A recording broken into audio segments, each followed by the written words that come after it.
In wenigen Tagen fängt die grossen Jubiläumsfeierlichkeiten 400 Jahre Fidelis an. Und zwar in Seewis. Hinter dem ganzen Projekt steht der Lars Gschwendt, der heute bei mir zu Gast ist im Sonntagsgespräch. Herzlich willkommen, schön bist du da. Hallo Chris. Wie ist das eigentlich, also was hat der heilige Fidelis für eine Faszination für dich? Die Person selber hat mich aus dem Grund angefangen zu faszinieren. Vor vielen Jahren habe ich eine Statue in Langquart in der Kirche entdeckt, aber hinten in Mekka, ein bisschen verstaubt, könnte man auch sagen. Und ich habe mich gefragt, warum ist da hinten so eine heilige Figur und hat so keine Bedeutung. Und dann habe ich ein bisschen nachgefragt und dann hat es eben geheißen, das ist der Fidelis. Und ich habe dann ein bisschen angefangen nachzuforschen und dann gemerkt, er ist ein sehr unbequemer Heiliger. Und das hat mich dann fasziniert. Was ist denn sein Unbequeme vom Heiligen? Also, ja, das Unbequeme ist ja eigentlich, dass er erschlagen worden ist in Seewis oben, weil er die Reformierten zum katholischen Glauben zurückzuführen. Und in der heutigen Zeit ist natürlich, wo wir immer von Ökumene, von Zusammenarbeit reden, ist das natürlich ein heikles Thema. Wenn da einer kommt und sagt, er müsse wieder katholisch werden und nachher wird er noch verehrt. Es ist ja so, dass in Seewis zwei verschiedene Denkmale, könnte man quasi sagen, oder Mahnmal gibt für ihn. Ist das auch der Grund, wieso dass er halt wirklich voll auf Seewis los sind und das Ganze dort gemacht haben, wo er erschlagen worden ist? Und nicht, er kommt ja ursprünglich aus dem Vorarlberg, Österreich. Er kommt ursprünglich aus Sigmaringen. Ja. Genau. Und hat dann in Feldkirch gelebt, die letzten wenigen Jahre, bevor er dann auf Seewis ist. Es gibt an allen 3 Standorten Feierlichkeiten. Und es ist so, in Österreich und auch in Sigmaringen ist der Fidelis noch viel, also das ist wirklich ein ganz grosser Heiliger. In Österreich kommt jetzt im April noch eine Briefmarke raus, eine Sonderbriefmarke für den Fidelis. Das heisst, bei uns in der Schweiz, weil er halt erschlagen worden ist, wird er nicht so gross gefeiert oder man kennt ihn nicht so wie in den anderen, wie in Österreich und in Deutschland. Aber es gibt auch dort Sachen. Und in Seewis machen wir es natürlich, weil dort, eben du hast gesagt, der Obelisk steht und der Fidelisbrunnen. Und die 2 Sachen erinnern uns an den Moment, wo er erschlagen worden ist. Und wir möchten das auch ein bisschen aufarbeiten. Es geht also nicht nur um das Feiern, sondern vor allem auch ein bisschen um das Aufarbeiten von der Geschichte. Wie ist es denn heutzutage für Katholische im Prättigau? Normal. Schwierig, oder? Ich bin ja auch im Prättigau aufgewachsen und wir sind ja eine der wenigen katholischen Familien und ich habe es immer irgendwie so ein bisschen, wie ein Exot gefühlt. Ist die Situation inzwischen ein bisschen ausgeglichener zwischen den Reformierten und Katholischen im Prättigau oder ist es immer noch so? Man macht natürlich nicht mehr so Unterschied wie früher, wo die Eltern auch darauf geschaut haben, dass ja der Katholische auch die katholische Partnerin findet und so. Das ist heute ja nicht mehr so, man schafft heute auch gut zusammen. Aber wenn du sagst Exot, das ist natürlich immer noch so, dass wir sind also vom Klaustunnel bis Fideris sind es 1200-1300 Katholiken etwa. Und das hat es aus in jedem Dorf einfach schon Einwohner. Das heisst, es ist natürlich immer noch das wird auch so bleiben in der Minderheit. Ist aber nicht schlimm, weil man heute ja gut zusammenarbeiten kann und auch gegenseitig voneinander profitieren kann. Du bist ja schon immer so ein bisschen im Glauben tätig gewesen. Und was ich mich so ein bisschen gefragt habe bei dir, du hast ja eine Frau und Kind. Wäre es für dich nie eine Option gewesen, wenn du in der Kirche tätig bist, dass du vielleicht zu den Reformierten gehst und dort hättest ja du als Pfarrer arbeiten? Oder stelle ich mir das viel zu einfach vor? In dem Fall. Also kann man jetzt nicht auf die Gemeinde gehen und sagen, ja, ich würde eigentlich lieber jetzt reformiert und dann das Ganze studieren und dann als Pfarrer tätig sein, weil jetzt bist du ja Sozialdiakon, oder? Religionspädagog. Religionspädagog, ja. Also möglich wäre es natürlich schon. Es ist nicht ganz so einfach, man müsste am einen Ort austreten, am anderen Ort eintreten. Aber das ist für mich gerne eine Option gewesen, weil ich in der katholischen Kirche auch verwurzelt bin und dort die Traditionen kennen und haben und auch schätzen. Und es würde ganz viele Sachen würden mir einfach fehlen. So wie eine Osternacht, das Osterfeuer oder sonst Traditionen, die wir einfach kennen. In der katholischen Kirche, die man in der reformierten Kirche weniger kennt. Das würde mir fehlen und darum könnte ich nicht einfach so das Boot wechseln. Ich sage auch immer denen, die zum Beispiel reformiert sind und dann finden, eher ein lässige Angebot. Wir machen ja immer bei euch mit, wir kommen doch und werden katholisch. Und dann finde ich, nein, weil die Wurzeln, die man hat, die soll man auch behalten. Und man muss ja so verwurzelt sein. Und wenn das der reformierte Glaube ist, soll das der reformierte Glaube bleiben. Wenn es der katholisch ist, soll es der katholisch bleiben. Und man soll dann nicht irgendwie so ein Wischi-Waschi. Und wir sind ja in der Kirche nicht einfach ein Verkaufsladen, wo man kann sagen, heute nehme ich mal das Angebot, heute ein bisschen das. Also bis Ostern bin ich katholisch und nachher mal schauen, genau. Reformiert, oder? Nein, so. Es gibt Leute, die sagen, ich wechsle zur Konfession, weil mir die Seelsorger da sympathischer sind. Aber ich sage immer, okay, und was ist denn in 3 Jahren? Dann wechselst du wieder. Und dann verliert man ja wieder die Wurzeln. Und ich finde, so Wurzeln haben, vor allem dann, wenn man in eine Lebenskrise oder so vielleicht kommt. Und weiss, das sind meine Wurzeln. Das ist meine Religion, mein Glaube. Und der gibt mir Halt. Das finde ich viel wichtiger, anstatt da immer wechseln und irgendetwas und doch nicht rechts. Also du wirst sagen, du bist auch mit deiner Tätigkeit eben als Religionspädagoge, das genügt dir auch. Also du hast nie irgendwie die Ambition gehabt oder auch in die Richtung tendiert, die weihen als Pfarrer, Priester, so in die Richtung. Genau, ich könnte natürlich, wenn ich jetzt noch Theologie weiter studiere, könnte ich Diakon machen. Das ist, also, und dann mich als Diakon weihen lassen, dann hätte ich auch mehr Möglichkeiten, gewisse Sakramente auch geben. Aber das ist für mich ist eine Option, aber im Moment mit der Familie habe ich genug zu tun. Und mir geht es vor allem darum, in der Arbeit immer, also es geht mir ja mehr darum, wenn ich das machen würde ich das ändern machen, weil es mich interessiert, zum noch mehr Hintergrundwissen, einfach für mich selber, als Weiterbildung. Und weniger, mir ist jetzt das nicht so wichtig, bin ich jetzt Diakon oder Religionspädagoge oder Priester, das finde ich gar nicht so wichtig. Ich finde auch wichtiger ist die Arbeit, die man macht. Und so machst du relativ viel. Also das ist mir schon ein paar Mal aufgefallen. Also jetzt auch seit ich bei der Zeitung arbeite. Von dir kommt einfach immer viel. Also du hast Kanzelgespräche, dann hast du letztes Jahr einmal so eine Tiersegnung gehabt, die ich sehr innovativ gefunden habe. Ist das auch so ein bisschen etwas, wo man heutzutage fast ein bisschen machen muss? Also man muss innovativ bleiben und aktiv auf die Leute zugehen, wenn man als Kirche noch irgendwo stehen will bei den Leuten? Ich finde, es kommt immer mehr und immer wichtiger. Und weil wir ja, wie gesagt, in Prättig auch einen kleinen Teil der Bevölkerung eigentlich ansprechen.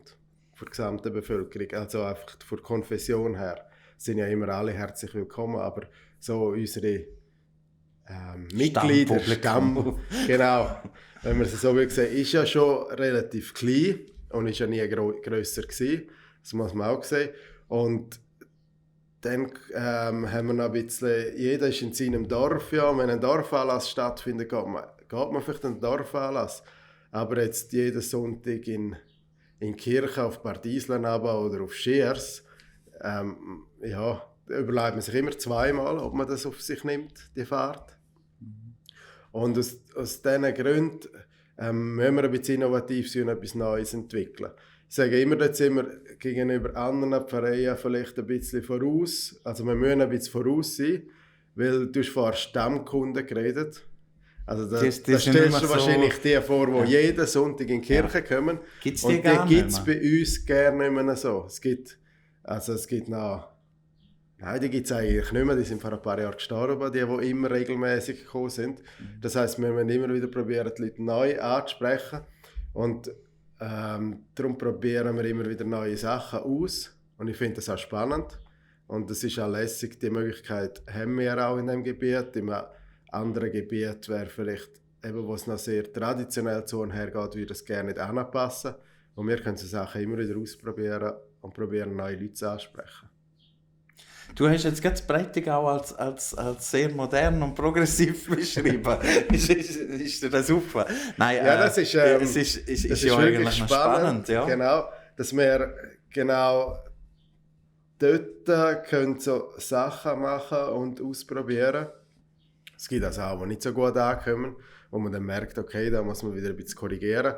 Aber jetzt gerade die Kanzelgespräche, die du angesprochen hast, die laufen recht gut. Die sind recht beliebt. Oder auch der Livestream, den wir haben, der hat recht hohe Einschaltquoten. Und die steigen eigentlich immer. Ja, und so probieren wir einfach die Leute anzusprechen. Es ist Digitalisierung eigentlich für Kirchen auch fast noch ein Segen, oder? Also jetzt vor allem rückblickend auf die ganze Corona-Zeit, wo die Leute gar nicht so raus haben dürfen, haben so doch immerhin noch die Möglichkeit gehabt, dass viele Gottesdienste und Kanzelgespräche und so Sachen im Internet nachschauen, oder? Ja, es ist zumindest mitverfolgen, oder? Es ist eben ein bisschen beides, es ist ein bisschen Fluch und Segen, würde ich jetzt sagen. Und zwar, wir erreichen mehr Leute mit diesen digitalen Möglichkeiten. Oder auch, wenn wir jetzt gesehen haben, letzten Sonntag haben wir einen Männerchor gehabt, die Kirche war recht voll. Aber wir haben auch hohe Livestream-Zahlen gehabt. Wenn wir jetzt wahrscheinlich keinen Livestream hätten, würden die Leute einfach in die Kirche kommen.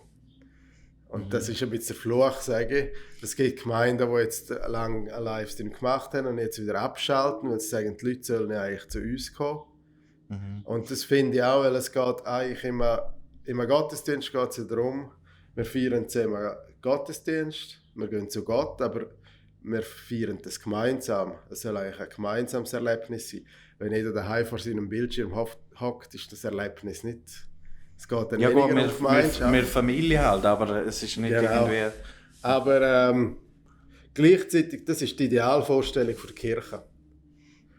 Wir gehen um 4 zusammen Gottesdienst. Und so haben wir das über Jahre, Jahrzehnte hinweg können machen. Aber die Welt entwickelt sich weiter und die Leute denken heute auch ein bisschen anders. Und darum finde ich, wenn sie zufrieden sind, daheim vor dem Bildschirm, dann ist das auch schön. Muss man die auch mitnehmen quasi? Dann soll man die auch mitnehmen, genau. Wie schwierig ist es, wenn du eben, auch wenn du so viele Sachen organisierst und nachher siehst, eben, dass vielleicht nicht so viele Leute kommen, die gleich immer wieder von Neuem zu motivieren, um nochmal etwas anzureissen, um nochmal etwas auszuprobieren. Ja, das liegt vielleicht ein bisschen an meiner Person. Also wenn es nicht funktioniert, kann ich relativ gut das wegstecken. Finde ich, okay, machen wir etwas Neues. Oder ich überlege mir, warum ist es jetzt nicht so gut angekommen? Oder warum hat es nicht funktioniert? Du hast den Tiersegnungsgottesdienst angesprochen. Dort hätte viel mehr Leute erwartet und sind recht wenig gekommen. Wahrscheinlich, weil wir es das erste Mal gemacht haben. Aber ich habe dann auch überlegt, okay, wir haben wahrscheinlich die Leute gerne nicht erreicht. Also schaue ich dieses Jahr, dass wir mit einem Tierheim Chur zusammen arbeiten können und so. Oder dass wir näher zu diesen Leuten hin können. Das Optimieren eigentlich. Immer das finde ich spannend und lässig. Um so neue Sachen auszuprobieren. Ich habe dich auch kennengelernt mit dem Kids-Event. Das ist so deine ursprüngliche Tätigkeit gewesen, so mit Kind. Wann hat denn das geswitcht so auf den Glauben bei dir? Oder ist das immer schon ein grosses Thema gewesen, Glauben bei dir? Das ist bei mir immer schon ein grosses Thema gewesen und eigentlich immer parallel gelaufen. Es ist eigentlich sogar der Verein Kids Event ist aus der Kirche heraus entstanden. Das heisst, die haben zuerst kirchliche Jugendarbeit gemacht und haben nachher gewisse Sachen, die ich dann gewisse innovative Sachen, die ich machen wollte, haben dann in diesem Umfeld, in dem Moment nicht gestimmt oder sind nicht mehr möglich gewesen. Und dann haben wir einen Verein daraus gemacht, einen Verein Kids Event. Wo ja nachher auch riesig geworden ist, wo einfach gerne nicht mehr möglich gewesen wäre, in dem Kontext Kirche da zu machen.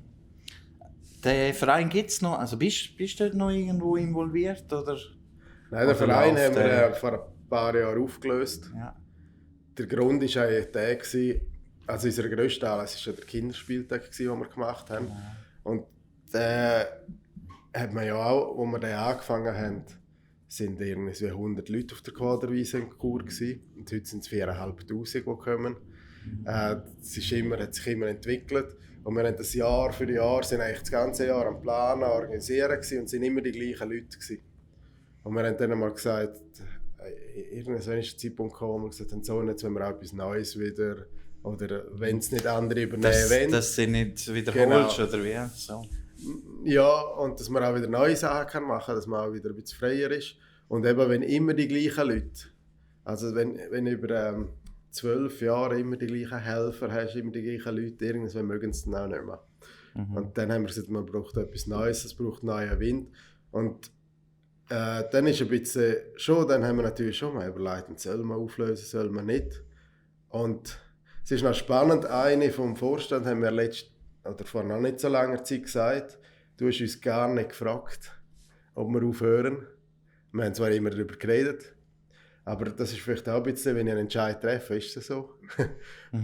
Und ich habe einfach gesagt, der Verein also wir hören auf mit dem Kinderspieltag, wir lösen den Verein auf. Und dann haben wir das gemacht. Und mir ist gerne bewusst, dass die anderen gerne nicht recht gefragt haben in dem Moment. Und es ist aber, alle haben das richtig und gut gefunden. Und dank dem gibt es heute den Kinderspieltag in Chur noch. Dann haben wir nachher Pro Juventute übernommen und den Rotary Club, der ein viel breiteres, abgestütztes Umfeld haben. Also man muss eben die halt Mut haben, um etwas aufhören, dass etwas Neues entstehen kann oder das weitergeht. Also das Fundament hast du ja gleich gelegt, oder? Mit so Sachen, oder? Das ist ja schön zu sehen, dass sich was sich daraus entwickelt. Ja, mit dem Jubiläum da, was ist jetzt so dein Highlight so bei dem Ganzen? Ist es der Versöhnungsgottesdienst, der jetzt dann gerade nächstens ist, am 12. April? Oder die Ausstellung oder die Dorfführung? Oder was ist so Kombination, ich würde sagen, Kombination ist ein bisschen. Wir haben ja probiert, auch alle verschiedenen Gruppen anzusprechen. Und ein Höhepunkt ist schon der Versöhnungsgottesdienst. Also vielleicht zum schnell auf die Geschichte zurückkommen von Fidelis, die haben wir jetzt noch nicht gesagt. Die finde ich schon noch wichtig. Also es war die Reformation und das Prättigau ist reformiert worden. Und jetzt sind die Österreicher, also die Habsburger, haben gefunden, wir brauchen das Prättigau als Handel und so weiter. Und weil das alles Reformierte waren und sie sind Katholiken waren und der Glaube dazu mal so wichtig war, auch um die Leute zu kontrollieren, hat der Fidelis den Auftrag gekriegt, als Kapuziner ins Prättigau zu gehen und die Leute zu überzeugen, dass sie wieder katholisch sollen werden. Das heisst eigentlich zuerst nur mit Wort, aber weil es halt, wir sind in der Bündner Wehren drin zur damaligen Zeit, das heisst, es war Chaos, es war Krieg. Ist er auch mit Soldaten auf Seewies dann aufgegangen. Das war auch eine Provokation. Und die Seewiser haben für die Freiheit gekämpft. Also die haben ja ihre Freiheit behalten. Und er ist so wie gekommen, als einer der Gegner, muss man sich so vorstellen. Und ist dort predigen und hat sie überzeugen, um wieder katholisch zu werden. Die Prättigauer haben also in dem Moment für die Freiheit gekämpft. Der Fidelis selber hat tiefen Glauben gehabt, dass er dazumal als Katholik überzeugt war, er muss die Leute befreien oder er muss die retten. Das heisst, sein Glaube war, wenn die Leute nicht katholisch werden wieder, dann werden sie nicht in den Himmel kommen, dann kommen sie in die Hölle, ins Fegfeuer. Das heisst, seine Aufgabe ist eigentlich er hat die Leute retten. Ja. Und das finde ich spannend an der Geschichte. Er ist also dann gekommen, hat ihn nicht überzeugen können, ist erschlagen worden. Und jetzt die Seewisser haben den Obelisk aufgestellt, haben gesagt, wir haben für die Freiheit gekämpft. Die Katholiken haben den Brunnen aufgestellt, wo er umgebracht wurde, also wo er erschlagen war an dieser Stelle. Und jetzt, wenn wir 400 Jahre später auf das Ereignis schauen, dann müssen wir sagen, in welcher Situation, wie hätten wir reagiert. Also wenn ich jetzt der Fidelis gewesen wäre und die Überzeugung gehabt hätte, wir müssen die überzeugen, dass die gerettet sind, die Leute, dann hätte ich das auch gemacht, hätte ich ihn unterstützt aus dieser Sicht, wenn ich nicht von Feldkirch da angekommen wäre. Wenn ich in Seewies oben gewesen wäre, was hätte ich gemacht? Ich hätte ihn auch gefunden, den müssen wir gefangen nehmen, den müssen wir loswerden. Das ist eine Gefahr für uns. Und das finde ich spannend, dass wir 400 Jahre beide Sichtweisen anschauen können. Und darum der Höhepunkt von mir schon ein bisschen persönlich ist der Versöhnungsgottesdienst. In dem Versöhnungsgottesdienst steht ist die Idee eigentlich, dass die Gemeindepräsidentin steht am Guardian, das heisst dem Klosterchef von Feldkirch gegenüber, und sie geben sich dann die Hand. Der Bischof von Chur kommt und gibt dem Dekan, dem reformierten Dekan, das ist etwa die gleiche, wir haben ja verschiedene Hierarchien, aber immer, dass sich die gegenüberstehen, geben sich die Hand. Ich gebe dem reformierten Pfarrer die Hand. Und das ist eigentlich ein sauberer Tisch ist nach 400 Jahren. Oder? Genau, und darum finde ich, das ist schon ein Höhepunkt. Und dass wir, du hast vorhin im Vorgespräch gesagt, wir feiern 400 Jahre, dass der umgebracht worden ist, erschlagen worden ist. Ja, ist eigentlich schon so, oder? Und eigentlich möchten wir das nicht feiern, darum heisst es übrigens auch nicht Versöhnungsfeier oder so, es heisst Versöhnungsgottesdienst. Und wir haben eigentlich da nie drin, dass wir das gross feiern. Wir haben auch überlegt, wir machen auch kein Dorffest oder so, weil das wäre eigentlich nicht angebracht. Wenn, dann wegen der Versöhnung. Also es geht durch die ganze Zeit, wir wollen wirklich, es geht um Versöhnung. Mhm. Wenn ich es so sehe, es steht schon Jubiläumsveranstaltungen, es steht nicht Feierlichkeiten oder so. Also das probieren wir zu vermeiden. Wir probieren auch, wenn die Leute ins Dorf kommen, klar, es wird einiges geben, vom Ausland vor allem, die kommen, wegen Fidelis dort rauf. Aber wir wollen eigentlich die Leute aufholen, um zu sagen, hey, wir wollen Versöhnung, wir wollen zusammenarbeiten, wir wollen eigentlich das Ganze aufarbeiten. Und wir möchten auch erkennen, dass wir so einen vielfältigen Glauben haben, dass wir so viele verschiedene Facetten haben und dass eben, wir können ja auch nicht sagen, der katholische Glaube ist richtig oder der reformierte oder der von einer anderen Kirche. Spannend ist ja dann, wenn wir die Vielfalt sehen und zusammen voneinander lernen und profitieren können. Mhm. Und das finde ich, ist darum der Versöhnungsgottesdienst ganz wichtig. Und dann haben wir ja noch die anderen Veranstaltungen, wo ich sage jetzt so Randveranstaltungen, aber auch wichtig sind. Mhm. Zum Beispiel über die Ausstellung, wo wir zurückschauen in die Geschichte, wie war es dazu mal gewesen, wo wir jetzt vom 8. April bis 22. April haben in Seewis oben, wo man jetzt die Hintergründe entdecken kann, erforschen kann und nachschauen kann, wie ist das damals gewesen und eben, es ist gar nicht so einfach gewesen. Und auch jetzt, was spannend ist in dieser Wanderausstellung, dort haben auch die von Österreich mitgeschafft. Mhm. Und die haben in der Geschichte, wenn man die Geschichte vom Prättigau hört, dann heisst es einfach immer, ja, die sind gekommen und haben uns alle Dörfer runtergebrannt. Wenn man aus ihrer Sicht schaut, auf der anderen Seite vom Berg, dann erzählen die ganz ähnliche Geschichten über die Prättigauer. Es war halt Krieg gewesen, man hat sich gegenseitig bekämpft, aber 400 Jahre später muss man sagen, ja, man kann nicht einfach sagen, das sind die Bösen gewesen oder das sind die Bösen. Man auch einfach mal das finde ich ganz wichtig, drüber, Geschichte aufarbeiten. Ja. Genau. Und funktioniert das noch gut so? Die internationale Zusammenarbeit kann man eigentlich sagen, oder? Also die Österreicher sind da sehr offen gewesen, wo du auf die zugegangen bist, wo du gewohnt hast mal. Es ist eigentlich umgekehrt gekommen. Sie sind eigentlich auf uns zugekommen. Okay. Und klar, wegen Corona ist es im Moment ein bisschen erschwert, die Zusammenarbeit. Man macht viel halt über Videokonferenz. Man trifft sich aber auch in Österreich, also in Feldkirch, zum Austauschen. Und es ist sehr spannend, auch die Verschiedenheiten, die wir haben. Ich habe vorhin vom Versöhnung gesagt, von dem Akt von der Hand geben. Wo wir mit ihnen zusammengekommen sind, haben sie die Idee gehabt, dass wir eine Verneigung voneinander machen. Und dann haben wir gesagt, Entschuldigung, aber im Prättigau gibt man sich den Handschlag und der zählt. Und so eine Verneigung, wir verneigen uns sicher nicht als Schweizer voneinander. Von einem Österreicher sowieso nicht. Nein. Und für sie ist zum Beispiel gerade die Geste, für sie ist Verneigung wichtig. Vielleicht machen wir auch beides, wir sind dann immer noch am Überlegen, wie genau wir das lösen. Aber da merkt man so ein bisschen, wir sind nach aneinander und haben trotzdem andere Traditionen im Hintergrund. Und das zusammenzubringen, das finde ich ganz spannend. Und dass wir jetzt so zusammenarbeiten können. Es ist auch das Logo zum Beispiel, das haben Sigmaringer entwickelt, wo wir dann gefragt haben, ob wir es übernehmen können. Und sie haben dann sofort ja gesagt. Also die haben das längere Zeit entwickelt. Also die Zusammenarbeit läuft wirklich gut und hoffe, dass die dann auch über das Jubiläum rausläuft. Mhm. Also über Grenzen raus und über Konfessionen raus wird das ein gutes Jahr fürs Prättigau, oder? Also ich denke vor Ja. allem, es wird Werbung sein für das Prättigau. Mhm. Und man kann, ich habe vorher auch von den Livestreams geredet, wir tun zum Beispiel auch, haben vor, in Sigmaringen ist ein Vortrag, gerade am 23. April oder so, das sind wir da am Schauen mit ihnen. Das werden wir wahrscheinlich bei uns auch übertragen. Das ist jetzt der Vorteil vom Internet wieder. Also wir können gewisse Vorträge, die sie dann machen, bei uns übertragen in der Kirche oder umgekehrt oder im Internet aufschalten. Und das ist auch spannend. Neue Formen von Zusammenarbeit. Man ist näher irgendwie jetzt aufs Mal, ja, halt, oder? So. Das Internet Ja. hat nicht nur immer schlechte Seiten. Also, ja. Nein, das ist super.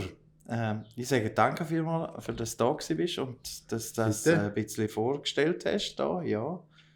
sevistourismus.ch/fidelis finden wir alle Veranstaltungen, wo der Lars Gschwend da mit den Österreichern und seinem ganzen Team aufgeleistet hat. Schauen wir mal rein.